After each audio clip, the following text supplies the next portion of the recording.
დიდება ღმერთს და მადლობა ღმერთს ყველაფრისათვის. მადლობა ღმერთს იმისათვის, რომ მოგვეცა სულიერი და ფიზიკური ძალები, აღგვესრულებინა საღვთო ლიტურგია და ვზიარებულიყავი ჭეშმარიტად პატიოსანსა, სისხლსა და ხორცსა, უფლისა, მთისა და მაცხოვრისა ჩვენისა იესო ქრისტეს. ამ უდიდეს საიდუმლოს, რომელსაც ღმერთი გვანიჭებს, ბოროტი მზაკვარი გულის მქონე ადამიანებს, ჩვენს განსაწმენდელად, ჩვენ საცხონებელად და მარადიულ სასუფეველში დასამკვიდრებლად. დიდი ხუთშაბათი. დღე უდიდესი სიხარულისა, როდესაც უფალმა საოცარი სიმდაბლე გვიჩვენა ჩვენ. მე ბევრჯერ მithქვამს და მცირედ გავიმეორებ, რომ ყველაზე დიდი სიმდაბლე არის ის, როდესაც გალაქტიკების შემოქმედმა ღმერთმა ჩვენ რომ მისი ეკლესია, მისი მისტიური სხეული და მისი წევრები არ დავრჩენილიყავით ნუგეშის გარეშე, მის გარეშე, ქრისტეს გარეშე, მან ინება რომ პურში და ღვინოში კვიდრდება სრული ღვთაება და მოგვეცემა ჩვენ საკურნებლად სულისა და ხორცისა. ეს არის საოცარი სიმდაბლე, რომელიც გამოავლინა ღმერთმა და ჩვენ, რა თქმა უნდა, ბეზიარებით აღდგომილ სხეულს ჩვენი მაცხოვრისა და როდესაც ჩვენ ამ სხეულის თანაზიარები, ქრისტეს სისხლისა და ხორცის თანაზიარები ხვდებით, ჩვენშიც ეს მარადიულობა შემოდის. დღევანდელი დღე და ყველა ზიარება, მაგრამ დღევანდელი დღე თავისი ლიტურგიკული ტექსტებით არის ყველაზე მეტად გახედება სარკმელში, სადაც მარადიულობა მოსჩანს. დღე, როდესაც სიკვდილზე იმარჯვებს ყოველივე, დროზე იმარჯვებს მარადიული წყობა. ევქარისტია ეს არის მარადიული მიმდინარეობა. ხშირად ადამიანებს გონია, რომ დღეს ჩვენ აქ კი ისტორიულად არბოში ვეზიარეთ დღეს, აი ამ სოფელში მივიღეთ და ვეზიარეთ მაცხოვრის სისხლსა და ხორცს, მაგრამ ლიტურგიკულად ჩვენ იმ გამოქვაბულში ვართ ისევ, სადაც მაცხოვარმა აღასრულა საიდუმლო სერობა და ყველა ჩვენთაგანი ვხდებით ამ სერობის თანამონაწილე. რატომ? იმიტომ რომ ლიტურგიკული დრო ეს არის უდროობა, იქ დრო არ არის. ანუ, როდესაც ადამიანი მარადიულობას განიცდი, იქ დრო არ არის. იქ არ არის გუშინ და ხვალ, იქ არ არის დღეს, იქ არის მუდმივი წინსვლა, ანუ მარადიულობა არის მუდმივი. და თავარი და მნიშვნელოვანი, რას დღეს ლიტურგიაზე მინდა ვთქვა, არის ის, რომ დღევანდელ ტროპარში სერობასა, მას საიდუმლოსა შენისასა, დღეს ძეომთისაო ზიარება ჩემიწყნარე, რათა არა მტერთა შენთა უთხრა საიდუმლო შენ. სამწუხარო არის, რომ დღეს ეკლესიაში საიდუმლოთ აღარაფერი არ დაგვჭა.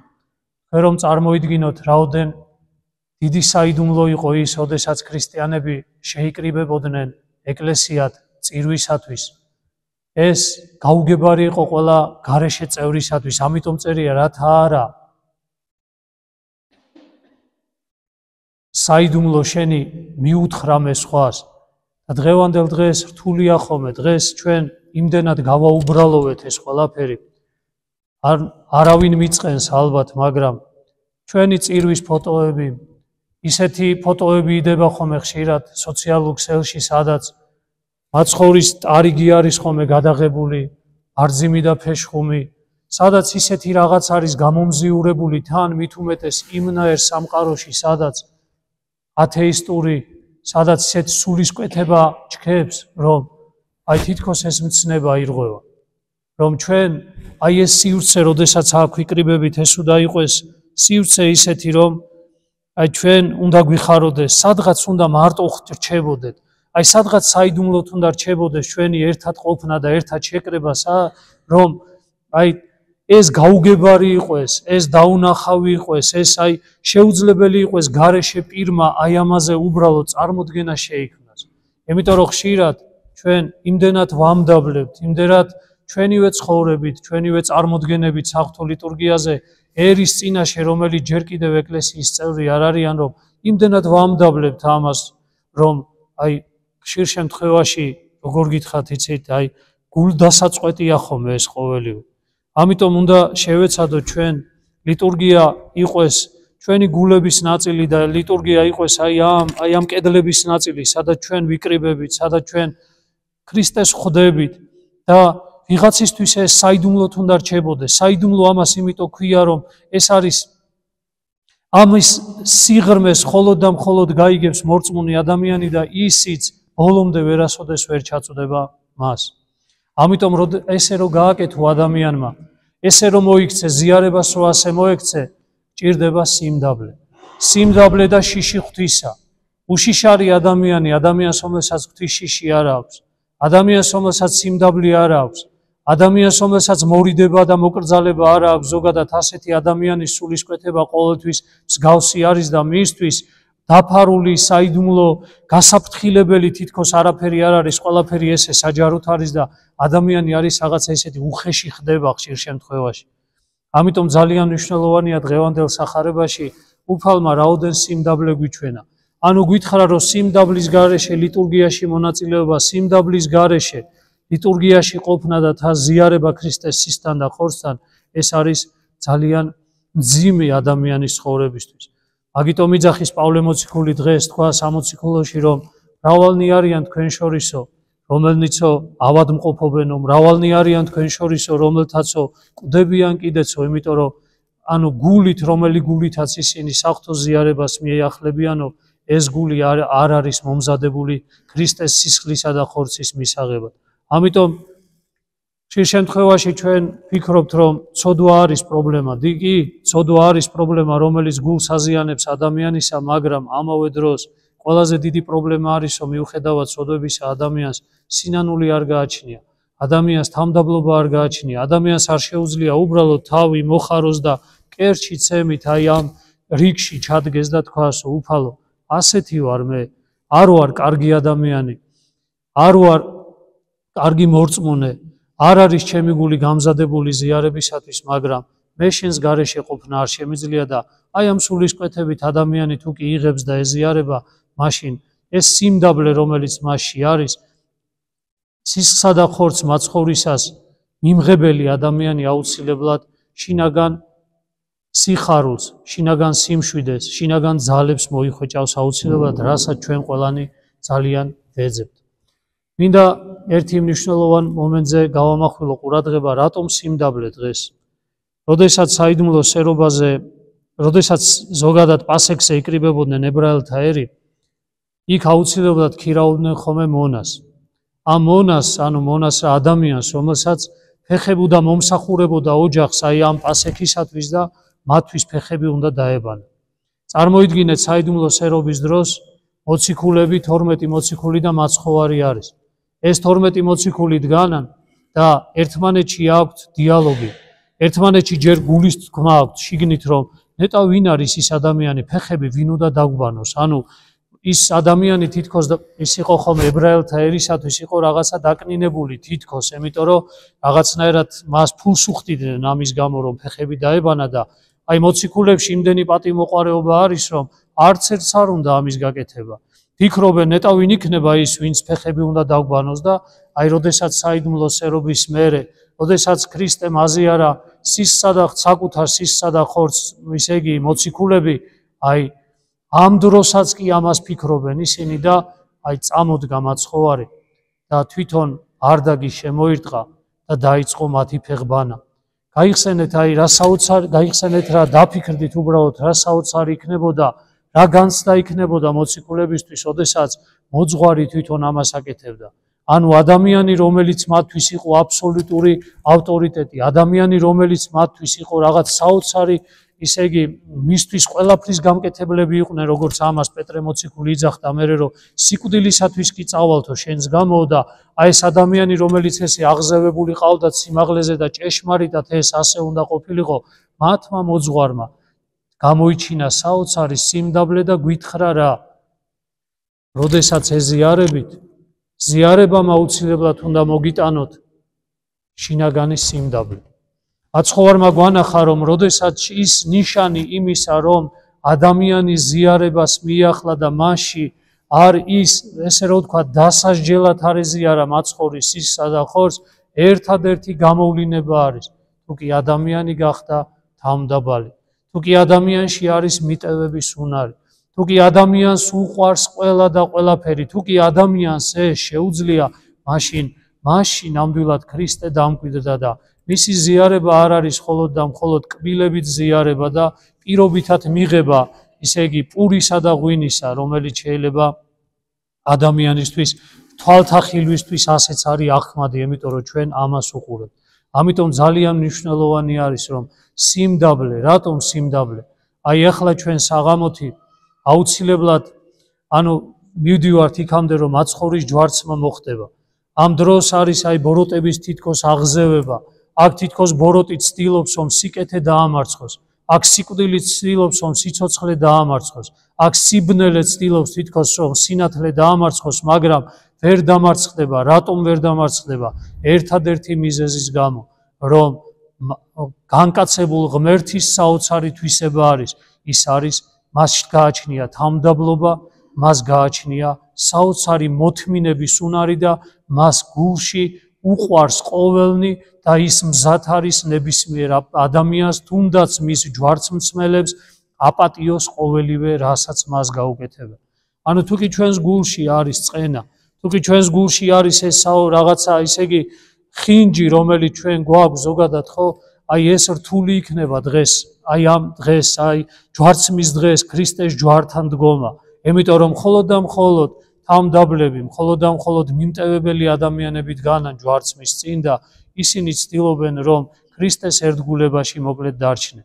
რატომ ვერ დარჩნენ დანარჩენი მოციქულები? იმიტომ რომ პეტრე მოციქულის მაგალითმა გვანახა და ასევე ყველა მოციქულისა, რომ თქვენო წახვალთო და დაიკარგებითო დღესო, ყველანი გამცილდებითო, მაგრამ პეტრე მოციქული ეუნება ყველამ რო დაგტოვოსო, მე შენ არასოდეს არ მიგატოვებო და იცით თქვენ პეტრე მოციქულის მდგომარეობა რაც დაემართა მას, მანაც უარყო, ისიც გაიქცა და არა მხოლოდ მოკლედ გაცილდა იმ ადგილიდან, სადაც მაცხოვარი შეიპყრეს, არამედ სამჯერ უსუსურად უარყო მაცხოვარი და მას მერე მასში აი ის მდგომარეობა დამკვიდრდა, რა მდგომარეობაც მასში ქრისტე რო ეუნებოდა, რომ დაბრკოლებად ხარ ჩემდა და თქვენო ყველანიო გაიქცევით, აი მაშინ უნდა ქონოდა მას ეს. აი ჩვენც უნდა ვიფიქროთ ამაზე.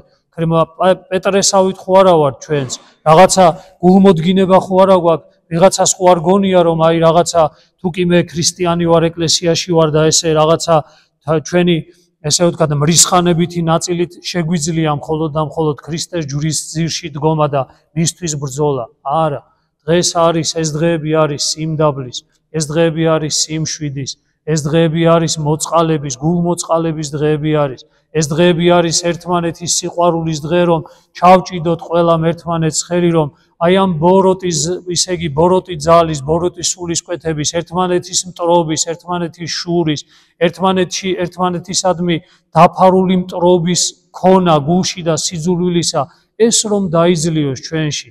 ეს დღეები ამისთვის არის და არა იმისთვის უბრალოდ, რომ აღესრულა რაღაც, აი დღეს დიდი ხუთშაბათია, ყველანი მივედით, ყველანი ვეზიარეთ და რა მერე რო ვეზიარეთ.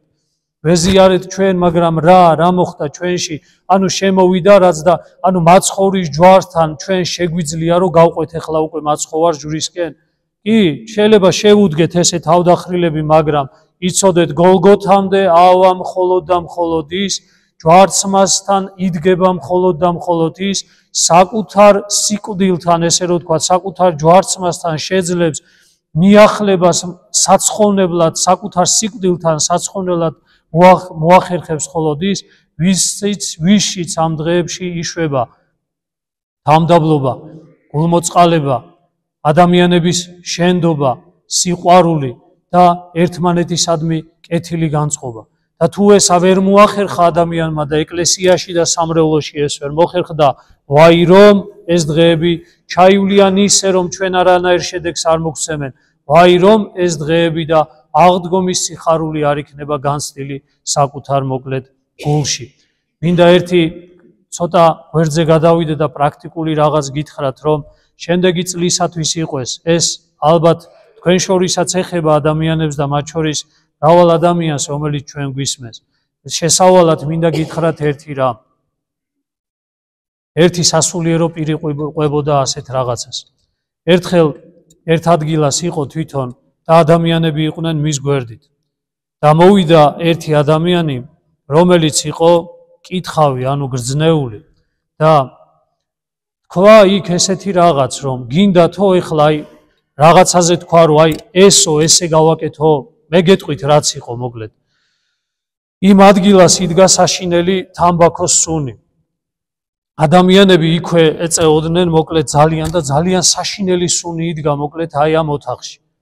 და ერთ-ერთი ამ ადამიანების ახლობელი იყო ეს მოკლედ მკითხავი და მათ შორის მკითხავი რა გრძნეული ადამიანი, რომელსაც ესე რო თქვათ ბოროტ სულთან აქვს ესეთი კავშირი და როდესაც მოვიდა მან უთხრა ასეთი რამე, რომ გინდა თო ეხლა გავაკეთო ისეო, რომ აი ეს სუნი რომელიც არისო აღარ იდგებაო და ყველა ადამიანი დაინტერესდა ამით, რომ მიდი აბა ეხლა შეგიძლია რომ გააკეთო. ეს ადამიანი სასულიერო პირი ყვებოდა, მაგრამ იქ ვინც იდგა ის ადამიანი იყო უბრალოდ მორწმუნე ადამიანი.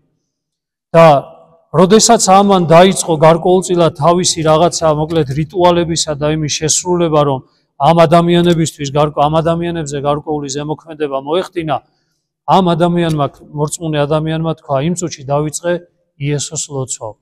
და როდესაც იესოს ლოცვა დავიწყეო, აი საოცარი რამ მოხდაო. მოხდა ის, რომ ამ ადამიანს საბოლოო ჯამში, ანუ თვითონ განწყობა ქონდა როგორ იცით, თანა ვინმეს წინააღმდეგ ლოცულობდა. უბრალოდ ღმერთო, აი ეს ადამიანები არ მოხდნენ აი ამ ბოროტი ძალის ზემოქმედების ქვეშ და თავის მეგობრებზე ლოცულობდა ამ დროს. და როდესაც ეს ლოცულობდა, მოკლედ მოხდა ისე, რომ ამ ადამიანს არ გამოუვიდა ის, რასაც მოკლედ აპირებდა რომ გაეკეთებინა. და ეს ადამიანი ყვება მორწმუნე ადამიანის შემდეგ, რომ იმის მერეო სახში რო წავედიო, 3 დღე ფეხზე ვეღარ დგებოდიო. 3 დღე ისეთი დაუძლურებული ვიყავიო, რომ ფეხზე წამოდგომა მიჭირდა, უბრალოდ არაფერი არ მჭირდაო თითქოს. სხეულებრივად ადამიანს არაფერი არ ჭირდა, მაგრამ ენერგია გამოცლილი იყო თავიდან ბოლომდე. რატომ მოგიყევით ეს მდგომარეობა და რატომ გითხარით ეს ყოველივე? აი ბოლო კვირაში ყველანი ადამიანები იცლით ხოლმე თითქოს აი მარხვა მთავრდება და აღსარებისათვის თითქოს რაღაცა ყველას გვინდა რომ ზიარება მივიღოთ და მოკლედ აი ამ საოცარი სიხარულის თანაზიარები გავხდეთ. მაგრამ სამწუხარო არის ერთი რამ, რომ ჩვენ არ უფრთხილდებით ჩვენს მოძღვრებს. შენ როდესაც წახვედი და 1 წელი არ მოსულ ხარ ტაძარში, 1 წელი ლოცვის წიგნით შეიძლება არ აგიღია ხელში, აკეთე ის რაც გინდოდა რომ გეკეთებინა, ყველაფერი აკეთე რაც მოგთხოვა შენმა სხეულმა, ყველანაირი დაცემით შეიძლება დაეცი ადამიანი, არ გულისხმობ უბრალოდ თუმცაღა ესენი შედის მძიმე ცოდვებს, რომელიც მომაკვდინებელ ცოდვებს გულისხმობ ამ შემთხვევაში და მეორე შემთხვევაში შენი გული არის სავსე, ისე იგი სიძულვილით, შენი გული არის სავსე ბოროტებით, შენი გული არის სავსე სხვადასხვა ბოროტი ვნებებით და როდესაც ამ დროს შენთვისაც კი არაფრის გაკეთება არ გინდა და მოადგები მოძღვარს და მოძღვარი რომელმაც რა უნდა ქნას, შენ მოხვედი, უფალმა გამოგზავნა, ის თვლის ასე რომ შენ ღმერთმა გამოგაგზავნა და აუცილებელია ცდილობს რომ უნდა მოგისმინოს, ცდილობს რომ შენ უნდა გითანაგზნოს, ცდილობს რომ ის სიმძიმე რომელიც შენში არის მანაც უნდა გაიზიაროს. ხშირ შემთხვევაში აი ეს დამოკიდებულება ჩვენი მოძღვრებისადმი არის ძალიან ცუდი და ძალიან სავალალო. ამიტომ გაუფრთხილდით საკუთარ ცხოვრებას. აი ხლა დღეს უამრავმა ადამიანმა ჩემთანაც მოვიდნენ ადამიანები, რომლებიც დიდი ხნის წინ დიდი ხანია არ იყვნენ ტაძარში. მე მადლობას ვწირავ ღმერთს, რომ იმათმა ადრე დაიწყეს ტაძარში სიარული, მაგრამ არ ვიცი რა მიზეზით ის ადამიანები ტაძარში აღარ მოდიოდნენ. 1 წელი, 2 წელი და ბევრი ესეთი იყო და მე მადლიერი ვარ ღმერთისა, რომ ეს ადამიანები გამოგზავნა და მე დარწმუნებული ვარ იმ მოძღვრების სათქმელსაც ვამბობ ეხლა, რომ მრავალი ადამიანი მოვიდა აი ამ მარხვაში, ან მარხვის ბოლოში მით უმეტეს ეკლესიაში და მოკლედ დაუბრუნდა თავის მამის წიაღს, მაგრამ გვახსოვდეს ერთი რამ, რომ სიმძიმე რომელიც ჩვენ მოვიტანეთ იმ წუთისოფლიდან აი ამ ისე იგი საეკლესიო სივრცეში ამ სივრცეს რა თქმა უნდა აქვს იმის უნარი ეკლესიას აქვს მადლი სამდელო და აქვს მოცემული ღვთისაგან ნიჭი და მადლი რომ ეს ჩვენი ტკივილები ეს ჩვენი ვნებები გარდაიქცეს წარიხოცოს ადამიანი ისე იგი ყველაზე მძიმე ცოდვილიც კი იქცეს რაღაცას შვება იგზნოს სიხარული იგზნოს შინაგანი თავისუფლება იგზნოს სიმშვიდე იგზნოს გააჩნია მადლის მოქმედება იგზნოს მაგრამ ეს ისი არ ხდება ეს აუცილებლად გარკვეული ბრძოლის ხაზი არის ეს არ ხდება ისე თავისთავად არ ხდება არაფერი არ ნუ დაგაჯერებენ ადამიანები რომლებიც დღეს ქრისტიანობას არ ცნობენ მართლმადიდებლობას არ ცნობენ მათთვის იურიდიული მდგომარეობა აქვს მარტო რომ მოვიდა ადამიანი თქვა ეს გავაკეთე ის გავაკეთე ეს ჩავიდინე ადამიანებს გონიათ რომ მხოლოდ და მხოლოდ ეს არის აი ვინმე თუ ანდა ჩემ მოძღვრები დამეთანხმებიან მე სასულიერო პირები მოდესაც მოდის ადამიანი წლების განმავლობაში რომ საკუთარ თავთან არ უმუშავია როგორი მძიმე არის ეს მისთვისაც შენთვისაც რა რთული არის რომ იმ ბოროტებას იმ შინაგან რაღაცა ღვთისაგან დაცლილობას რომელიც ადამიანში არის როგორი დაძლევა ჭირდება რამდენი ჭირდება ისე იგი ძალა რამდენი ჭირდება მადლის მოქმედება ადამიანური რესურსი და მე გეტყვი და ვადასტურებ წეღარაც მოვყევით იმათ აზრს რომ ხშირად არის რომ ადამიანს და სამდელო პირს აი ამ ისე იგი სიმძიმის ტვირთვით და აი ამ ისე იგი ადამიანის ტკივილის გაზიარებით და სიმძიმის გაზიარებით რაღაცა შინაგანად ისე იგი სიმძიმე მასაც აწვება ესე იოლად ვიტყვი მე ახლა რომ არავინ არ დაგაბკოლოთ ამიტომ მინდა ვთქვა ასეთი რამე დღეს უამრავი ადამიანი მსგავსი ეზიარა წელიწადი და 2 წელია და მეტია რომ ტაძარში არ ყოფილა და მოდი ერთმანეთს გავუფრთხილდეთ მოდი გავუფრთხილდით საკუთარ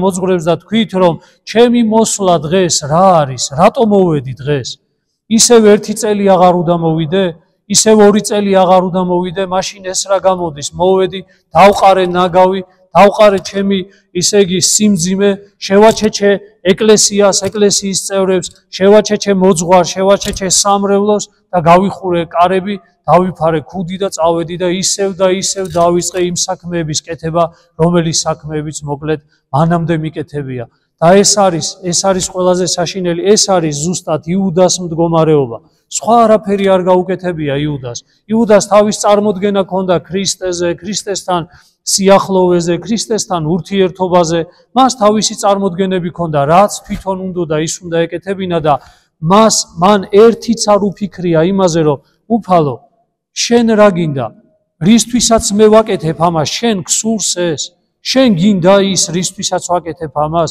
შენ ხო არ დაგამძიმებ ამითი აი იცით რომ თქვენ იუდამ იმიტომ გააკეთა ეს რომ თითქოს უნდოდა რომ ქრისტე გამეფებულიყო რომ ერთ-ერთი ვერსია ტრადიცია ერთ-ერთი გარდამოცემა ეკლესიის წიაღში ეს არის რომ ქრისტეს გამეფება უნდოდა იმიტომ რომ ქრისტეს გამეფების მერე თვითონაც ერთ-ერთი დაახლოვებული პირი იქნებოდა ქრისტესი და აქ თუ პატარა ქისაებარა ოქროსი იქ უფრო მეტი შესაძლებლობა და საშუალება მიეცებოდა მას რომ მრავალი რაღაც ეკეთებინა მისი ესე რომ ვთქვათ ვერცხლის მოყარეობის სურვილი და წყურვილი მეტად ისე იგი დაეკმაყოფილებინა და ამიტომ ეკითხა აბა მოძღვრისთვის უფალო მოძღვარო გინდა შენ რომ მე ესე გავაკეთო გინდა შენ გამეფება თუ რისთვის მოხვედი რატომ მოხვედი იქნებ სულაც მეფობისთვის არ მოსულხარ ასეც დამტკიცდა რომ უფალი არ მოვიდა ამ ქვეყნიური მეფობისთვის იგი მოვიდა მარადიული მეფობისთვის იგი მოვიდა მარადიული მეუფებისთვის რომ ადამიანებისთვის დაებრუნებინა ის საოცარი სიწმინდე რომელიც ადამიანებს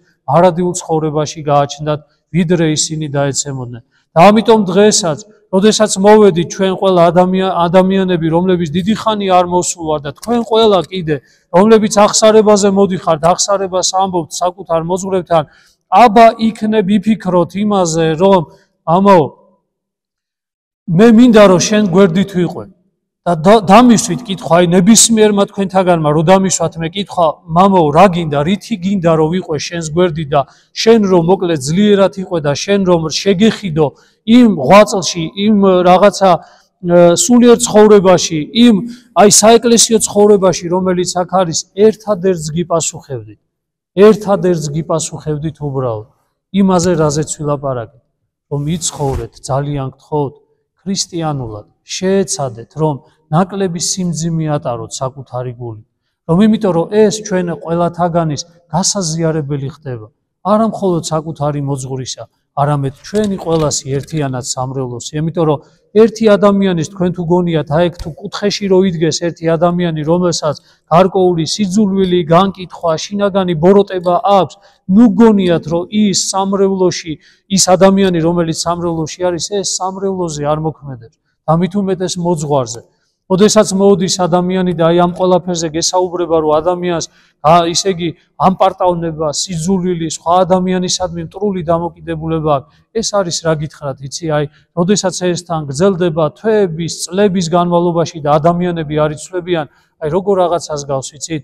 აი რომ მიდიოდეს თქვენი მოძღვარი, რომ მიდიოდეს თქვენთვის საყვარელი ადამიანი და უკან მისდევდეთ უბრალოდ და ისედაც თავის სიმძიმე აქვს აკიდებული, სამუდელო სიმძიმე, რომელიც ამ წუთის სოფელში აქვს და უკნიდა რომ კიდე უფრო მეტად ან სიმძიმეს ადებდეთ, ან კიდე ჯოხს ურტყავდეთ ბეჭებში, რომ ატკინოთ რაღაცა, რომ იმ ადამიანმა საკუთარი სიმძიმე, საკუთარი ჯვარი გოლგოთამდე ვერ მიიტანოს. სიმბოლო იმისა, რომ დღესაც წავიკითხავთ, რომ მაცხოვარი მუხლზე დაეცა და საკუთარი ჯვარი ისე ჯვარი, ისე იგი ჯვრის სიმძიმე მუხლებზე დასცა, მაგრამ იგივე წამოდგა სიმბოლურად აი ამას ნიშნავს ზუსტად, რომ ის არის პირობითად, ის არის ყოველთა მოძღვარი და სიმძიმე, რომელიც ადამიანების გვერდიდან რო იდგნენ, ადამიანები ზოგი დასცინოდა, ადამიანები ზოგი შეურაცხყოფდა, ზოგიც კეთილად იყო, ზოგი უბრალოდ ამ სეირს აკვირდებოდა, აი სიმძიმე, რომელიც ადამიანების მხრიდან მოდიოდა, თითქოს ადამიანური ბუნება მაცხოვრისა, რომელიც მას იყო, აი ეს წინასწარმეტყველება იყო თითქოს იმაზე, რომ მოძღვრები, რომელიც მის შემდეგ მოვიდოდნენ, რომელთაც მოუწევდათ ადამიანის ცოდვების აღება საკუთარ თავზე ტვირთვა, რა თქმა უნდა, ღმერთი ტვირთულობს ადამიანის ცოდვებს, მოძღვარი ტვირთულობს ადამიანის ცოდვებს და თვითონ ადამიანი ტვირთულობს საკუთარ ცოდვებს, მაგრამ ეს სიმძიმე თავისთავად არის ძალიან მძიმე. მე მინდა გითხრათ, რომ გაუფრთხილდით საკუთარ მოძღვრებს. გაუფრთხილდით არა იმით, დამიჯერეთ, აი დღეს ხშირად საუბრობენ ხოლმე ადამიანები, რომ მატერიალურად ეხმარებიან თითქოს საკუთარ მოძღვრებს, ძალიან კარგი არის.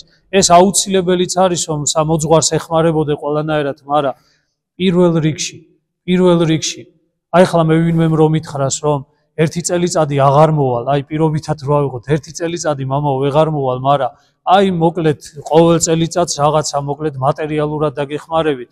აი პირდაპირ ვეტყვი მას, რომ არ მინდა, არ არის საჭირო ეს რაღაც, ეს სისულელია, რასაც ამბობ.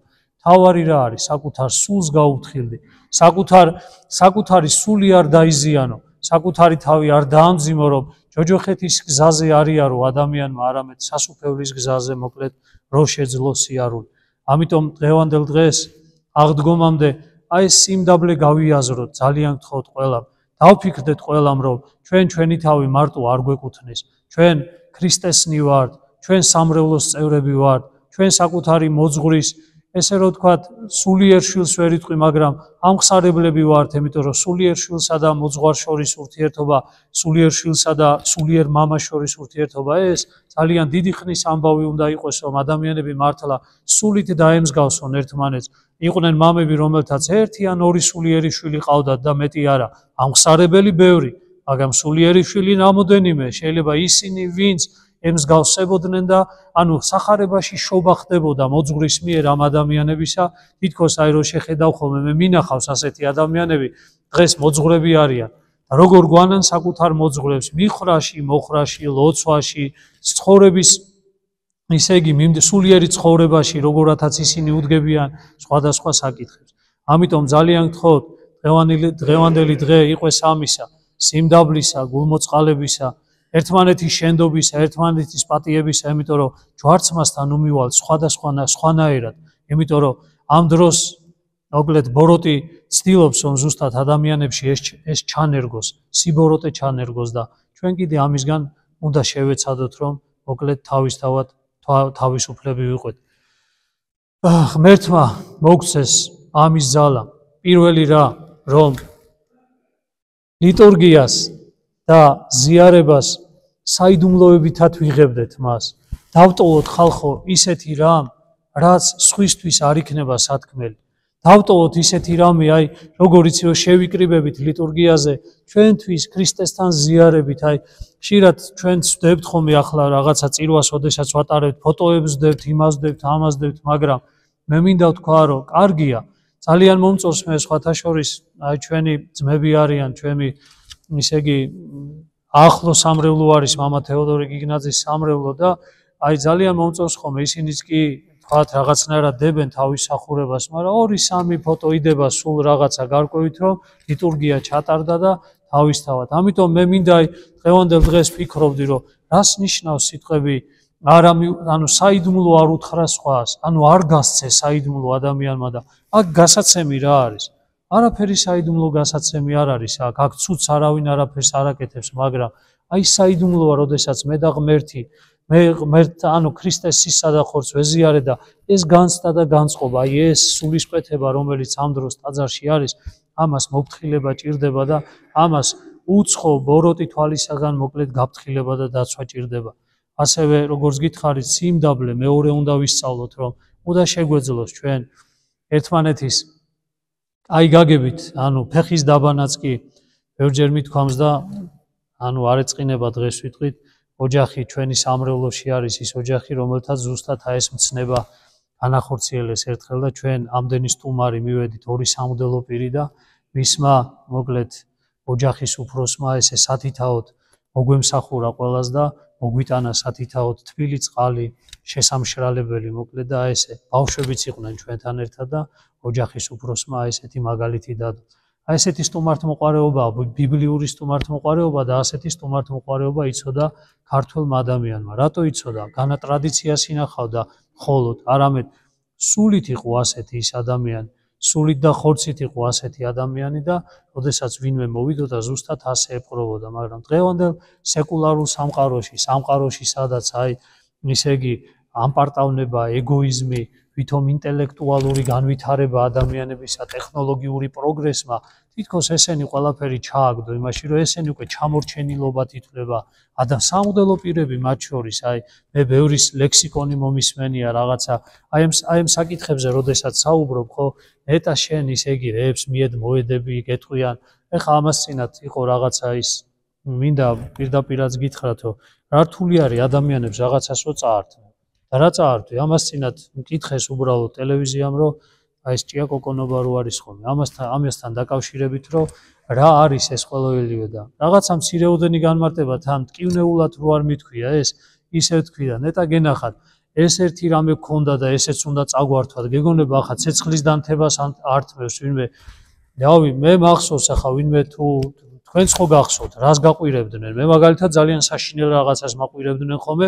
ეხლა როგორც მორწმუნემ რო გადავხედე რეებს მაყვირებდნენ, მაშინ ეს იყო ძალიან საშინელი. ალილუია, ერთადერთი სიტყვა არის, ნახეთ, ალილუია არის ერთადერთი სიტყვა, რომელიც მხოლოდ და მხოლოდ ღმერთს მიემართება. მხოლოდ და მხოლოდ ყოვლადწმინდა სამებას, ანუ მას მიემართება. ერთადერთი სიტყვა არის, მხოლოდ და მხოლოდ რომელიც გამოიყენება. ალილუია რას ნიშნავს? დიდებას.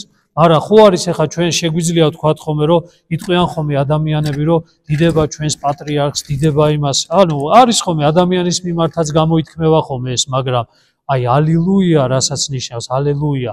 ანუ რასაც ნიშნავს, იცოდეთ, ეს მხოლოდ და მხოლოდ ღმერთს მიემართება და გაიხსენეთ ამ დღეს, რას გვაყვირებინებდნენ ხოლმე, ვისო ალილუიაო.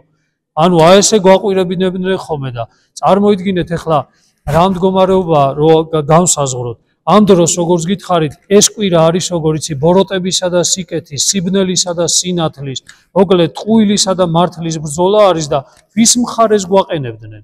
რო ხტუნაობდი, ვის მხარეს გაყენებდნენ? ანუ გაყენებდნენ ვის მხარესაც, მოკლედ გაუთვითცნობიერებლად. მე არ ვიძახი, რომ ვიღაცა ამას თავისთავად გათვითცნობიერებულად აკეთებდა, მაგრამ ოდესაც ადამიანებს ამას ეუნები, რომ ეს ყველაფერი მოქმედებს ადამიანის მდგომარეობაზე, ну მოკლედ ადამიანს ამის გაგონება არ უნდა და ადამიანს გონია, რომ ეს ყველაფერი არის რაღაცა, ცირა ვერე რა კაცო რა მოხდა ეს და არაუშავს და აი გავადრო და მე ბევრი მინახავს ასეთი ადამიანი, შემდეგ ხან ზოგი მოკლედ რაღაცა ნერვიული პრობლემები ეწყებათ ხოლმე და ზოგს კიდე ფსიქიკური პრობლემები ეწყებათ ხოლმე და გადახედეთ მოკლედ სამყაროში ეს სენი არის და ყველაზე დიდი პანდემია თუ კიდე შეიძლება თქვა დღეს არის პანდემია მოკლედ ადამიანის გონების პრობლემისა, ადამიანის ნერვული სისტემის პრობლემისა და ადამიანის მოკლედ დანერვოზებული მდგომარეობისა.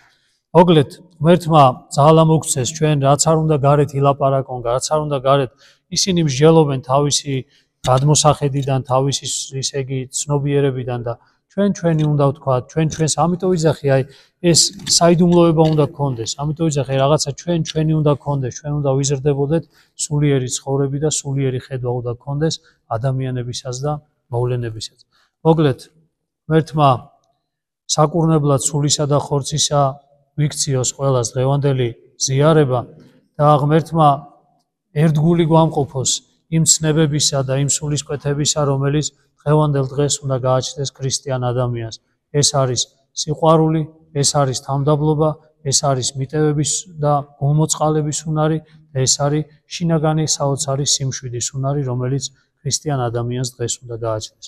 ღმერთმა დალოცვილი, დღეგრძელი, გახარებული გამყოფოთ, სახლში რომ მიხვალთ, შეეცადეთ, აი, რავი, როგორ გითხრათ, ამას წინათ ბოდიშით ახლა ისე ამას წინათ ერთ-ერთმა თქვენგანმა ახსარებაზე მითხრა ესეთი რამე, რომ აქ რო გვითქვამს, რომ აი სახლში რომ მიხვალთ, ხო, საკუთარ ოჯახის წევრებს მოეფერეთ, თქვა, საკუთარ ოჯახის წევრებს რაღაცა შვილებს მოეალერსეთ, თბილი სიტყვა უთხარით, რომ აი დედა ეკლესიიდან მოვიდა და რაღაც ესეა და ან მომიყვა ასეთი რამე, ხა სახეს არ ვასახელებ, ეს ახსარებაც არ არის და ცოდვა არ არის.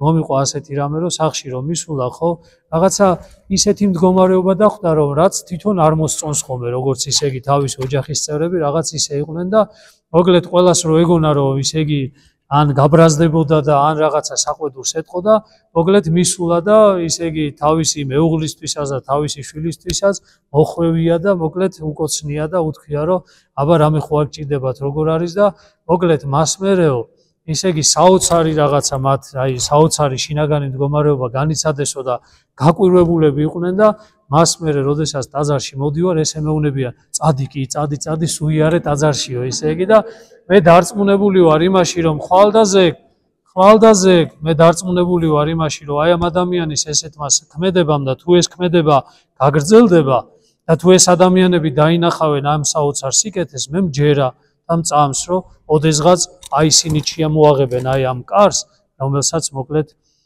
ეკლესიის კარი ქვია და ისინი ჩადგებიან აუცილებლად ქრისტეს სამცხოს რიგებში. ამიტომ ჩვენ გონია რომ რაღაცა ისე იგი ინტელექტუალური და რაღაცა საუბრებით შეგვიძლია ვინმეს მოქცევა ან მოყვანა ტაძარში არამედ ერთი მცირეოდენი გულმოწყალებითი და თავდაბლურმა ქმედებამ შეუძლია მოკლედ ისე იგი მთები გადადგას და მას შეუძლია სასწაულები მოახდინოს, რომელსაც შენ თვითონაც ვერც კი დაიჯერებ. რომ გაილექსო ადამიანი და ბევრი ილაპარაკო, როგორც ახლა მე ვსაუბრობ, რამდენი მისაუბრია, მაგრამ მე არ მინახავს ჯერ კიდევ ამ საუბრის მერე, ნუ ყოველ შემთხვევაში თქვენთან მოსული ესეთი სიმრავლე, ისე იგი სამრევლოსი არ მინახავს, მაგრამ იმედია, სადღაც ვიღაცას ერთ ადამიანს მაინც ოდესღაც რაღაცა ქრისტე შეუყვარდება ამ საუბრები და ერთი ადამიანი საადმე დედამიწის ზურგზე ეკლესიაში მაინც მიდის აი ამ ჩვენი საუბრებით. ესეც ღვთის წყალობა და ღვთისნება იქნება რა თქმა უნდა. ღმერთმა დალოცვილი, დღეგრძელი, გახარებული გამყოფოთ და მშვიდობით აავსოს თქვენი გული და თქვენი ოჯახის